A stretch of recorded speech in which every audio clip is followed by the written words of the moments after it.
Musketeers by Alexander Dumas. Chapter 56.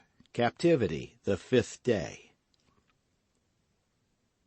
Milady had, however, achieved a half-triumph, and success doubled her forces. It was not difficult to conquer, as she had hitherto done, men prompt to let themselves be seduced, and whom the gallant education of a court led quickly into her net. Milady was handsome enough not to find much resistance on the part of the flesh, and she was sufficiently skillful to prevail over all the obstacles of the mind. But this time she had to contend with an unpolished nature, concentrated and insensible by force of austerity. Religion and its observances had made Felton a man inaccessible to ordinary seductions.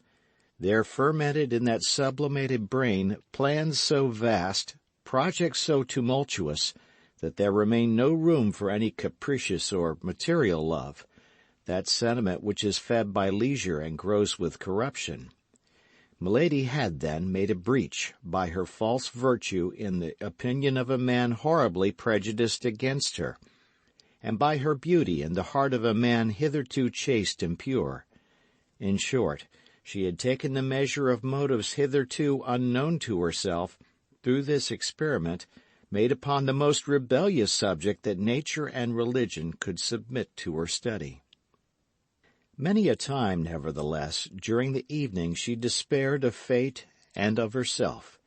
She did not invoke God, we very well know, but she had faith in the genius of evil, that immense sovereignty which reigns in all the details of human life, and by which, as in the Arabian fable, a single pomegranate seed is sufficient to reconstruct a ruined world. Milady, being well prepared for the reception of Felton, was able to erect her batteries for the next day. She knew she had only 2 days left, that when once the order was signed by Buckingham, and Buckingham would sign it the more readily from its bearing a false name, and he could not therefore recognize the woman in question, once this order was signed, we say, the baron would make her embark immediately, and she knew very well that women condemned to exile employ arms much less powerful in their seductions than the pretendedly virtuous woman whose beauty is lighted by the sun of the world, whose style the voice of fashion lauds, and whom a halo of aristocracy gilds with enchanting splendors. To be a woman condemned to a painful and disgraceful punishment is no impediment to beauty, but it is an obstacle to the recovery of power. Like all persons of real genius, Milady knew what suited her nature and her means. Poverty was repugnant to her. Degradation took away 2/3 of her greatness. Milady was only a queen while among queens. The pleasure of satisfied pride was necessary to her domination. To command inferior beings was rather a humiliation than a pleasure to her. She should certainly return from her exile. She did not doubt that a single instant. But how long might this exile last? For an active, ambitious nature like that of Milady, days not spent in climbing are inauspicious days. What word, then, can be found to describe the days which they occupy in descending? To lose a year, 2 years, 3 years, is to talk of an eternity.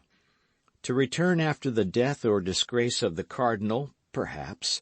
To return when D'Artagnan and his friends, happy and triumphant, should have received from the queen the reward they had well acquired by the services they had rendered her. These were devouring ideas that a woman like Milady could not endure. For the rest, the storm which raged within her doubled her strength, and she would have burst the walls of her prison if her body had been able to take for a single instant the proportions of her mind. Then that which spurred her on additionally in the midst of all this was the remembrance of the cardinal. What must the mistrustful, restless, suspicious cardinal think of her silence? The cardinal, not merely her only support, her only prop, her only protector at present, but still further, the principal instrument of her future fortune and vengeance. She knew him. She knew that at her return from a fruitless journey it would be in vain to tell him of her imprisonment, in vain to enlarge upon the suffering she had undergone. The cardinal would reply, with the sarcastic calmness of the skeptic, strong at once by power and genius, "You should not have allowed yourself to be taken." Then Milady collected all her energies, murmuring in the depths of her soul the name of Felton, the only beam of light that penetrated to her in the hell into which she had fallen, and like a serpent which folds and unfolds its rings to ascertain its strength, she enveloped Felton beforehand in the thousand meshes of her inventive imagination. Time, however, passed away. The hours, one after another, seemed to awaken the clock as they passed, and every blow of the brass hammer resounded upon the heart of the prisoner. At 9 o'clock, Lord de Winter made his customary visit, examined the window and the bars, sounded the floor and the walls, looked to the chimney and the doors, without, during this long and minute examination, he or Milady pronouncing a single word. Doubtless both of them understood that the situation had become too serious to lose time in useless words and aimless wrath. "Well," said the Baron, on leaving her, "you will not escape tonight." At 10 o'clock Felton came and placed the sentinel. Milady recognized his step. She was as well acquainted with it now as a mistress is with that of the lover of her heart. And yet Milady at the same time detested and despised this weak fanatic. That was not the appointed hour. Felton did not enter. 2 hours after, as midnight sounded, the sentinel was relieved. This time it was the hour, and from this moment Milady waited with impatience. The new sentinel commenced his walk in the corridor. At the expiration of 10 minutes, Felton came. Milady was all attention. "Listen," said the young man to the sentinel. "On no pretense leave the door, for you know that last night my lord punished a soldier for having quit his post for an instant, although I, during his absence, watched in his place." "Yes, I know it," said the soldier. "I recommend you, therefore, to keep the strictest watch. For my part, I am going to pay a second visit to this woman, who I fear entertains sinister intentions upon her own life, and I have received orders to watch her." "Good," murmured Milady. "The austere Puritan lies." As to the soldier, he only smiled. "Zounds, Lieutenant," said he, "you are not unlucky to be charged with such commissions, particularly if my lord has authorized you to look into her bed." Felton blushed. Under any other circumstances he would have reprimanded the soldier for indulging in such pleasantry, but his conscience murmured too loud for his mouth to dare speak. "If I call, come," said he.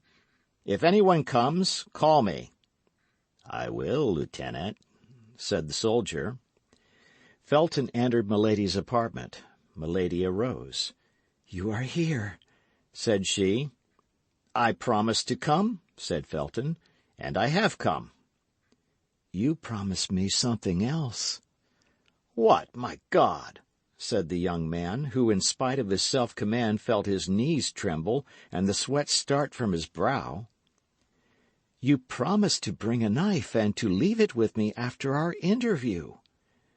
"Say no more of that, madam," said Felton. "There is no situation, however terrible it may be, which can authorize a creature of God to inflict death upon himself. I have reflected, and I must not be guilty of such a sin." "Ah, you have reflected," said the prisoner, sitting down in her armchair with a smile of disdain.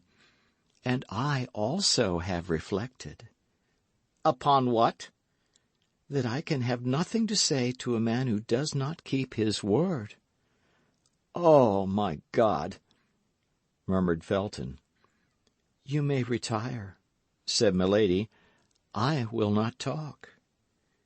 "Here is the knife," said Felton, drawing from his pocket the weapon which he had brought, according to his promise, but which he hesitated to give to his prisoner.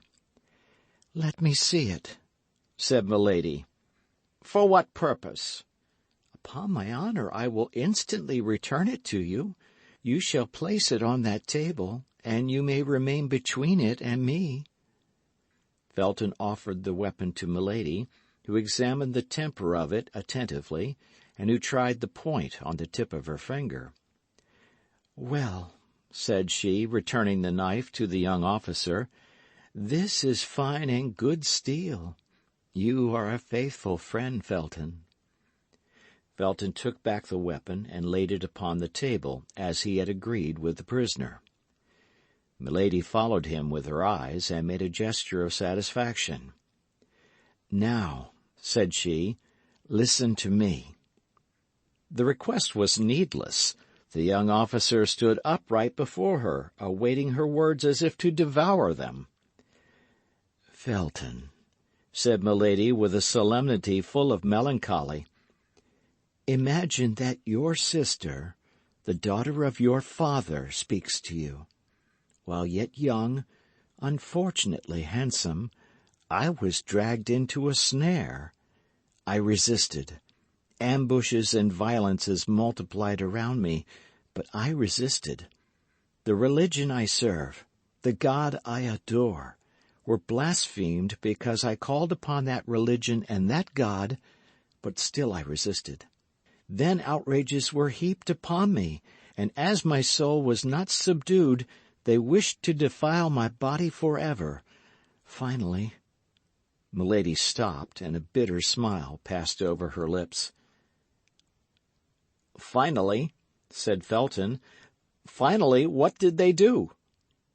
"At length, one evening, my enemy resolved to paralyze the resistance he could not conquer. One evening he mixed a powerful narcotic with my water. Scarcely had I finished my repast, when I felt myself sink by degrees into a strange torpor. Although I was without mistrust, a vague fear seized me, and I tried to struggle against sleepiness. I arose. I wished to run to the window and call for help, but my legs refused their office. It appeared as if the ceiling sank upon my head and crushed me with its weight. I stretched out my arms. I tried to speak. I could only utter inarticulate sounds. An irresistible faintness came over me. I supported myself by a chair, feeling that I was about to fall, but this support was soon insufficient on account of my weak arms. I fell upon one knee, then upon both. I tried to pray, but my tongue was frozen. God doubtless neither heard nor saw me, and I sank upon the floor a prey to a slumber which resembled death. Of all that passed in that sleep, or the time which glided away while it lasted, I have no remembrance. The only thing I recollect is that I awoke in bed in a round chamber, the furniture of which was sumptuous, and into which light only penetrated by an opening in the ceiling. No door gave entrance to the room. It might be called a magnificent prison.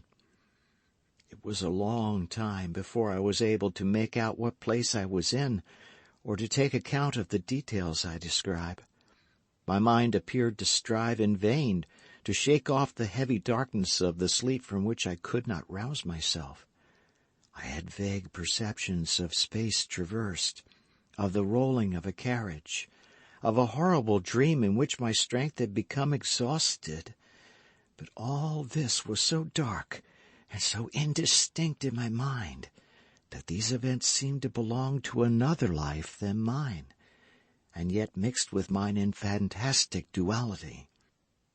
At times the state into which I had fallen appeared so strange that I believed myself dreaming. I arose trembling. My clothes were near me on a chair. I neither remembered having undressed myself nor going to bed. Then, by degrees, the reality broke upon me, full of chaste terrors. I was no longer in the house where I had dwelt. As well as I could judge by the light of the sun, the day was already 2/3 gone. It was the evening before when I had fallen asleep. My sleep then must have lasted 24 hours.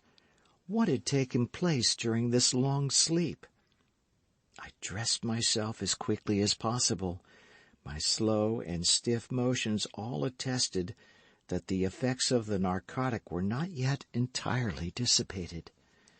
The chamber was evidently furnished for the reception of a woman, and the most finished coquette could not have formed a wish, but on casting her eyes about the apartment, she would have found that wish accomplished. Certainly I was not the first captive that had been shut up in this splendid prison, but you may easily comprehend, Felton, that the more superb the prison, the greater was my terror. Yes, it was a prison, for I tried in vain to get out of it. I sounded all the walls in the hopes of discovering a door, but everywhere the walls returned a full and flat sound. I made the tour of the room at least 20 times, in search of an outlet of some kind, but there was none. I sank, exhausted with fatigue and terror, into an armchair. Meantime, night came on rapidly, and with night my terrors increased. I did not know but I had better remain where I was seated. It appeared that I was surrounded with unknown dangers, into which I was about to fall at every instant. Although I had eaten nothing since the evening before, my fears prevented my feeling hunger.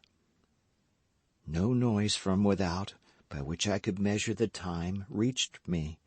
I only supposed it must be 7 or 8 o'clock in the evening, for it was in the month of October, and it was quite dark. All at once, the noise of a door turning on its hinges made me start. A globe of fire appeared above the glazed opening of the ceiling, casting a strong light into my chamber, and I perceived with terror that a man was standing within a few paces of me. A table, with 2 covers, bearing a supper ready prepared, stood as if by magic in the middle of the apartment. That man was he who had pursued me during a whole year, who had vowed my dishonor, and who, by the first words that issued from his mouth, gave me to understand he had accomplished it the preceding night. "Scoundrel!" murmured Felton. "Oh, yes, scoundrel!" cried Milady, seeing the interest which the young officer, whose soul seemed to hang on her lips, took in this strange recital. "Oh, yes, scoundrel! He believed, having triumphed over me in my sleep, that all was completed. He came hoping that I would accept my shame, as my shame was consummated. He came to offer his fortune in exchange for my love. All that the heart of a woman could contain of haughty contempt and disdainful words I poured out upon this man. Doubtless he was accustomed to such reproaches, for he listened to me calm and smiling, with his arms crossed over his breast. Then, when he thought I had said all, he advanced toward me. I sprang toward the table. I seized a knife. I placed it to my breast. "Take 1 step more," said I, "and in addition to my dishonor, you shall have my death to reproach yourself with." There was no doubt in my look, my voice, my whole person, that sincerity of gesture, of attitude, of accent, which carries conviction to the most perverse minds, for he paused. "Your death?" said he. "Oh, no, you are too charming a mistress to allow me to consent to lose you thus, after I have had the happiness to possess you only a single time. Adieu, my charmer. I will wait to pay you my next visit till you are in a better humor." At these words he blew a whistle. The globe of fire which lighted the room reascended and disappeared. I found myself again in complete darkness. The same noise of a door opening and shutting was repeated the instant afterward. The flaming globe descended afresh, and I was completely alone. This moment was frightful. If I had any doubts as to my misfortune, these doubts had vanished in an overwhelming reality. I was in the power of a man whom I not only detested, but despised, of a man capable of anything, and who had already given me a fatal proof of what he was able to do. "But who, then, was this man?" asked Felton. I passed the night on a chair, starting at the least noise, for toward midnight the lamp went out, and I was again in darkness. But the night passed away without any fresh attempt on the part of my persecutor. Day came. The table had disappeared, only I had still the knife in my hand. This knife was my only hope. I was worn out with fatigue. Sleeplessness inflamed my eyes. I had not dared to sleep a single instant. The light of day reassured me. I went and threw myself on the bed, without parting with the emancipating knife, which I concealed under my pillow. When I awoke, a fresh meal was served. This time, in spite of my terrors, in spite of my agony, I began to feel a devouring hunger. It was 48 hours since I had taken any nourishment. I ate some bread and some fruit. Then, remembering the narcotic mixed with the water I had drunk, I would not touch that which was placed on the table, but filled my glass at a marble fountain fixed in the wall over my dressing-table. And yet, notwithstanding these precautions, I remained for some time in a terrible agitation of mind. But my fears were this time ill-founded. I passed the day without experiencing anything of the kind I dreaded. I took the precaution to half-empty the carafe, in order that my suspicions might not be noticed. The evening came on, and with it darkness. But however profound was this darkness, my eyes began to accustom themselves to it. I saw, amid the shadows, the table sink through the floor. A quarter of an hour later, it reappeared bearing my supper. In an instant, thanks to the lamp, my chamber was once more lighted. I was determined to eat only such things as could not possibly have anything so horrific introduced into them. 2 eggs and some fruit composed my repast. Then I drew another glass of water from my protecting fountain and drank it. At the first swallow, it appeared to me not to have the same taste as in the morning. Suspicion instantly seized me. I paused, but I had already drunk half a glass. I threw the rest away with horror, and waited with the dew of fear upon my brow. No doubt some invisible witness had seen me draw the water from that fountain, and had taken advantage of my confidence in it, the better to assure my ruin, so coolly resolved upon, so cruelly pursued. Half an hour had not passed when the same symptoms began to appear, but as I had only drunk half a glass of the water, I contended longer, and instead of falling entirely asleep, I sank into a state of drowsiness, which left me a perception of what was passing around me, while depriving me of the strength either to defend myself or to fly. I dragged myself toward the bed to seek the only defense I had left, my saving knife, but I could not reach the bolster. I sank on my knees, my hands clasped round one of the bedposts. Then I felt that I was lost. Felton became frightfully pale, and a convulsive tremor crept through his whole body.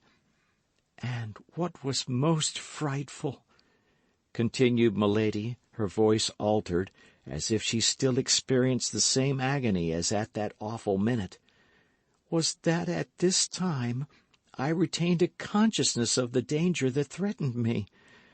Was that my soul, if I may say so, waked in my sleeping body? Was that I saw, that I heard?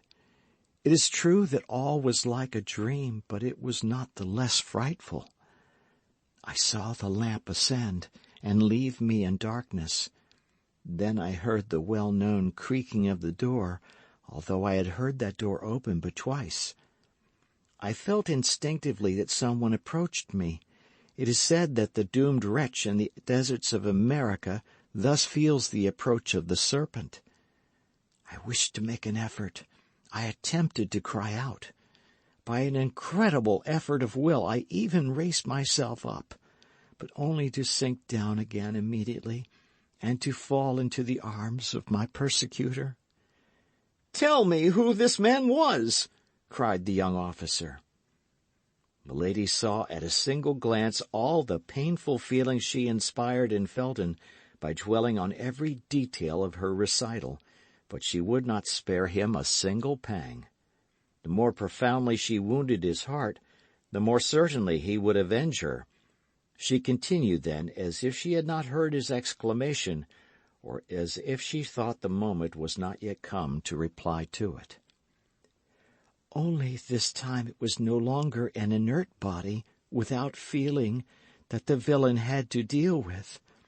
I have told you that without being able to regain the complete exercise of my faculties, I retained the sense of my danger. I struggled then with all my strength, and doubtless opposed, weak as I was, a long resistance, for I heard him cry out, "These miserable Puritans! I knew very well that they tired out their executioners, but I did not believe them so strong against their lovers." Alas!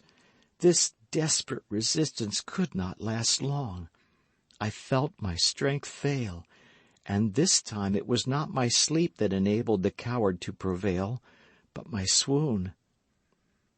Felton listened without uttering any word or sound except an inward expression of agony. The sweat streamed down his marble forehead, and his hand, under his coat, tore his breast. My first impulse, on coming to myself, was to feel under my pillow for the knife I had not been able to reach. If it had not been useful for defense, it might at least serve for expiation. But on taking this knife, Felton, a terrible idea occurred to me. I have sworn to tell you all, and I will tell you all. I have promised you the truth. I will tell it, were it to destroy me. "The idea came into your mind to avenge yourself on this man, did it not?" cried Felton. "Yes," said Milady. "The idea was not that of a Christian, I knew. But without doubt that eternal enemy of our souls, that lion roaring constantly around us, breathed it into my mind. In short, what shall I say to you, Felton?" continued Milady, in the tone of a woman accusing herself of a crime. "This idea occurred to me, and did not leave me. It is of this homicidal thought that I now bear the punishment." "Continue, continue," said Felton. "I am eager to see you attain your vengeance." "Oh, I resolved that it should take place as soon as possible. I had no doubt he would return the following night. During the day I had nothing to fear. When the hour of breakfast came, therefore, I did not hesitate to eat and drink. I had determined to make believe sup, but to eat nothing. I was forced then to combat the fast of the evening with the nourishment of the morning. Only I concealed a glass of water, which remained after my breakfast, thirst having been the chief of my sufferings when I remained 48 hours without eating or drinking. The day passed away without having any other influence on me than to strengthen the resolution I had formed. Only I took care that my face should not betray the thoughts of my heart, for I had no doubt I was watched. Several times, even, I felt a smile on my lips. "Felton, I dare not tell you at what idea I smiled. You would hold me in horror." Go on," said Felton. "You see plainly that I listen, and that I am anxious to know the end." Evening came. The ordinary events took place. During the darkness, as before, my supper was brought. Then the lamp was lighted, and I sat down to table. I only ate some fruit. I pretended to pour out water from the jug, but I only drank that which I had saved in my glass. The substitution was made so carefully that my spies, if I had any, could have no suspicion of it. After supper I exhibited the same marks of languor as on the preceding evening, but this time, as I yielded to fatigue, or as if I had become familiarized with danger, I dragged myself toward my bed, let my robe fall, and lay down. I found my knife where I had placed it, under my pillow, and while feigning to sleep, my hand grasped the handle of it convulsively. 2 hours passed away without anything fresh happening. Oh, my God, who could have said so the evening before? I began to fear that he would not come. At length I saw the lamp rise softly and disappear in the depths of the ceiling. My chamber was filled with darkness and obscurity, but I made a strong effort to penetrate this darkness and obscurity. Nearly 10 minutes passed. I heard no other noise but the beating of my own heart. I implored heaven that he might come. At length I heard the well-known noise of the door, which opened and shut.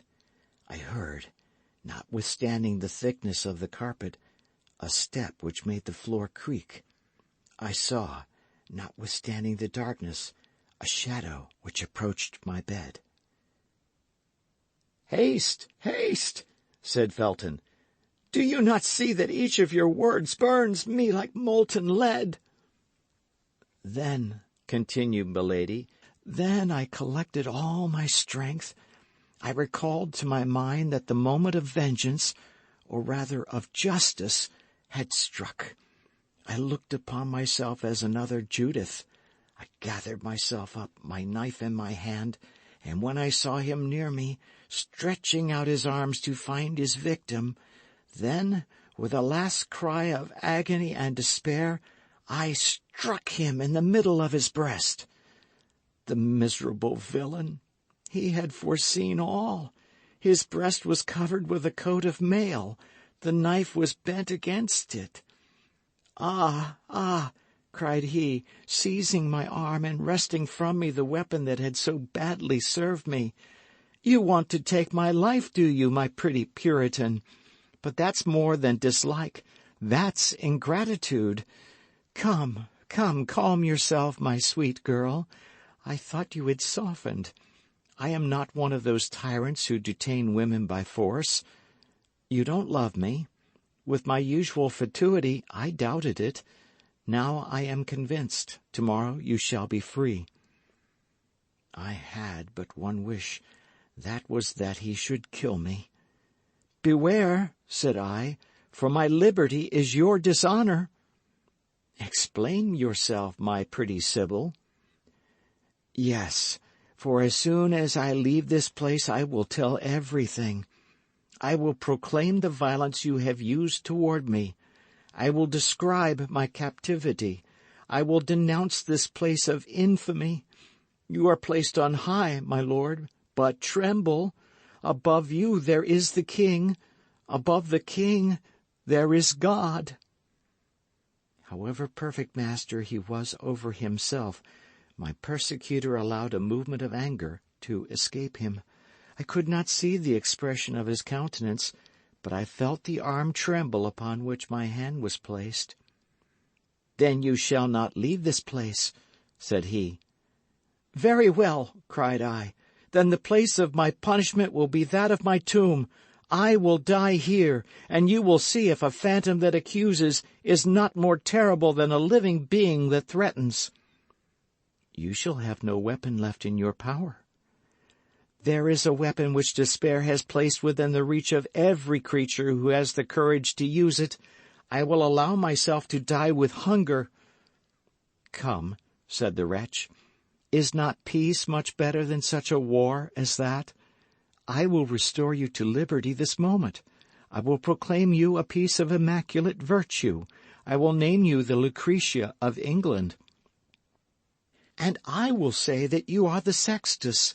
I will denounce you before men, as I have denounced you before God. And if it be necessary that, like Lucretia, I should sign my accusation with my blood, I will sign it." "Ah," said my enemy in a jeering tone, "that's quite another thing. My faith, everything considered, you are very well off here.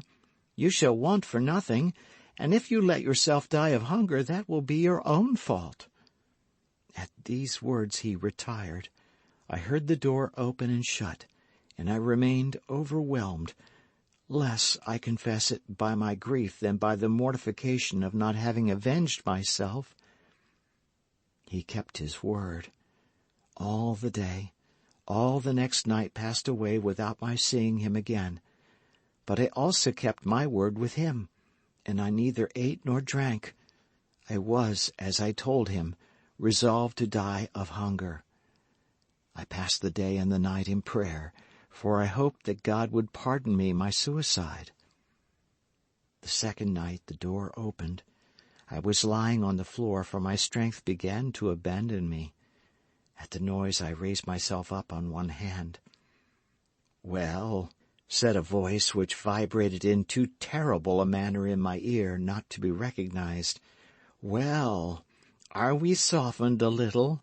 Will we not pay for our liberty with a single promise of silence? Come, I am a good sort of a prince," added he, "and although I like not Puritans, I do them justice, and it is the same with Puritanesses when they are pretty.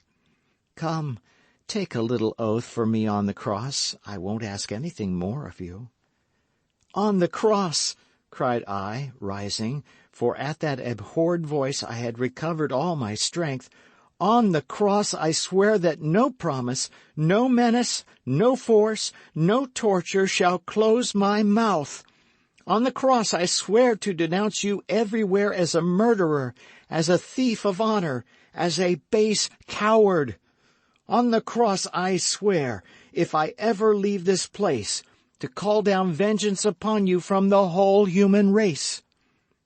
"Beware," said the voice, in a threatening accent that I had never yet heard. "I have an extraordinary means which I will not employ, but in the last extremity to close your mouth, or at least to prevent anyone from believing a word you may utter." I mustered all my strength to reply to him with a burst of laughter. He saw that it was a merciless war between us, a war to the death. "Listen," said he, "I give you the rest of tonight and all day tomorrow. Reflect. Promise to be silent, and riches, consideration, even honor shall surround you. Threaten to speak, and I will condemn you to infamy." "You," cried I, "you!" "To interminable, ineffaceable infamy." "You!" repeated I. Oh, I declare to you, Felton, I thought him mad. "Yes, yes, I," replied he. "Oh, leave me," said I. "Begone if you do not desire to see me dash my head against that wall before your eyes." "Very well, it is your own doing. Till tomorrow evening, then." "Till tomorrow evening, then," replied I, allowing myself to fall and biting the carpet with rage. Felton leaned for support upon a piece of furniture, and Milady saw, with the joy of a demon, that his strength would fail him perhaps before the end of her recital. End of chapter.